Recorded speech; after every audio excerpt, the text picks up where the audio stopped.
Hey there, how you doing this beautiful morning? Zeno's paradox. I want to quickly, if you know the paradox, you can look it up. It's about Achilles and the turtle. He's racing a turtle. So he gives the turtle X distance head start. Let's say 100-mile head start. He's going to travel at, well, let's say 10 miles. He's going to travel at 10 miles an hour. The turtle is going to travel at 1 mile per hour. So he's 10 times faster than the turtle, but he gives the turtle a 10-mile head start. So after 1 hour, he's traveled 10 miles. He's caught up to the original position of the turtle. The turtle has traveled 1 mile. So the turtle is 1 mile ahead of Achilles. Achilles is trying to catch up to the turtle. So at the end of 1 hour, he's reached point X. The turtle is point X plus 1 mile. Get it? Very simple. The next hour, he travels a certain distance. The turtle also travels a certain distance. And so he doesn't catch up to the turtle because for however much he moves, the turtle moves a little bit ahead of him. And it proceeds in a declining progression. And if you look up Zeno's paradox, they'll give you a mathematical explanation saying, oh, it's solved by an infinite regression, maybe like an asymptote graphically or something like that. And so I looked at a couple of websites. One was Stanford, and actually even an article on Forbes that tried to explain it. And I didn't look exhaustively, but I checked a basic Google search, and I didn't see the answer to the paradox. And I think my mathematics is at a very crude, rudimentary level. And so upon looking at it, Dawkins would say, after slight reflection, I'm surprised he didn't include it in his book, because it would have made him look even more intellectual than he is, I'm guessing, but maybe it's too infantile for him. But anyway, here's the solution that immediately, well, not immediately, but after a couple minutes of reflection came to my mind, right? You simply use t for time as your parameter. If you're using distance as your parameter, or any other function parameter that's divided into discrete components, you're going to run into trouble. So 10t is the speed of Achilles, right? And the speed of the turtle is 1t plus 10, whatever the time you're using, right? So you take 10t equals, it's just simple equations. I know it's backward, but the 10t equals t plus 10, and then you graph it. So this is Achilles, right? He's traveling at this speed, 10t, and this is the turtle. He's traveling at t plus 10. And you simply solve for the equation. 9t equals 10. 9t minus 10 equals 0. T equals 10 over 9. So the answer of when Achilles overtakes the turtle is 1.11. It's interesting that it's a repeating number, right? It's an infinite number as well. So 1.111. The Achilles will overtake the turtle in 1 hour and 11 minutes repeating, or whatever the factor that you want to use, if it's miles per hour or meters per second or whatever speed that you use. If he's at 100 miles an hour, you just adjust it accordingly, right? Your answer is going to be 1.111. So if it's miles, it'll be after an hour and 11 minutes. You know what I mean, right? So but that's a childlike answer, because my mathematical ability is childlike. So if you could please take this and forward that, if you could reverse that. I mean, it's just a simple equation, right? But upon reflection, I was thinking of that and saying, Dawkins included this in his book, The God Delusion, and I'm thinking, why wouldn't he propose a simple solution like that? And I thought maybe it could be that he's looking at the wrong parameter. He's searching for reasons of why God may or may not exist. He calls it the God delusion. He says that God doesn't exist. But he's searching in the natural realm. He's searching in the physical universe. He's searching as a scientist. He's looking out there.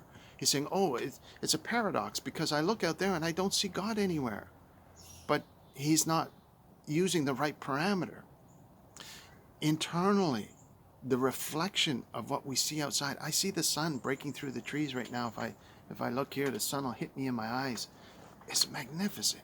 It's just magnificently beautiful. But to appreciate that, oops, I just had a little bit of spittle come out towards the camera. Sorry about that. My beard is itchy. I'm always scratching. If we reflect on our external creation and ruminate on that internally and look inside ourselves and say, how does that affect me inside?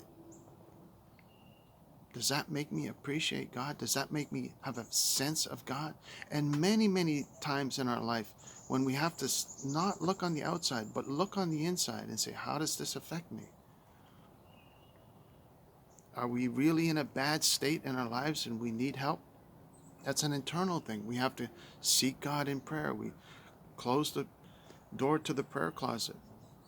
And the Lord reminds us, He says, can't you even look and try and find me for 1 hour?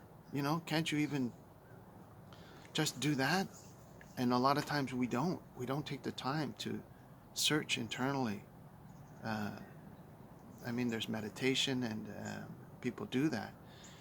Some people do transcendental meditation and they think it's wonderful, or different types of yogic meditation and things, and they go internally and they reach a certain kind of spiritual realm. But if you access the spiritual realm, there's all kinds of creepy crawlies as well that are floating around there that can come in and fill up that space. So if you're going to go inside for an internal journey, we should have some kind of direction to know where we're going, right? We say, how do we get to God internally? Well, if we didn't have the Master's words to guide us, we'd be lost. We'd get lost and we'd probably end up in 100 different directions and maybe meeting things, entities, ideas, concepts, or things that really aren't that good for us. So an internal journey is great, but it also has to be one with a certain amount of focus. Anyway, I'm not a preacher. I'm not going to get into that. But I'm just saying, shifting the parameter from the external, physical universe to the internal, and similar to Zeno's paradox, shifting the parameter from dividing up the distance to strictly looking at time. Just get rid of the parameter of distance. Just look at time, and when does Achilles overpass the turtle? Because your intuitive reflection tells you that he's going to overpass the turtle. You see it every day when you're driving your car.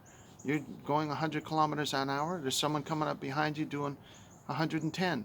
He's going to pass you. And so intuitively you're thinking to yourself, well, Achilles is going to pass the turtle. He's going 10 times faster than the turtle.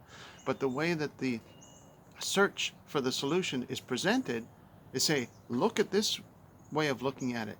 And so it creates a paradox in your mind, because you're saying, there's no solution there. It just keeps going on forever and ever. Isn't it similar to how we, or Dawkins, or many people, atheists, I guess you could say, will say, look all around creation. You don't see God there. Or you don't see Him in the cosmos. You don't see Him on earth. Well, maybe the parameter needs to be changed. Maybe we need to look internally and say, what am I going through? What am I experiencing? Have I ever sincerely really sought God to the point of death, if you want to call it that, to the point of I'm not giving up until I get an answer from God, sometimes like that. And I know that can lead to a lot of error, and people do make a lot of errors when they're searching inside themselves. It's not an easy place to search, I guess. But He said, if you search with all your heart, you'll find me. I feel like I found Him, and I'd like to share that with other people. So if that helps, I hope somebody can let me know why this is incorrect. If there's a mathematician that you could forward this to, please. Sorry, I keep showing that piece of paper. But if you could let me know, somebody with mathematical capability that I don't have could probably explain to me why either this is in error or too simple or not applicable, for whatever reason, it doesn't matter. Or it could be true. Could be, hey, I've solved Zeno's paradox of Achilles and the turtle, and wouldn't that be exciting? So there you go. You can pass that on. You have the solution to the problem. Thank you so much for watching. God bless you. Have a wonderful day. Take care now. Bye bye.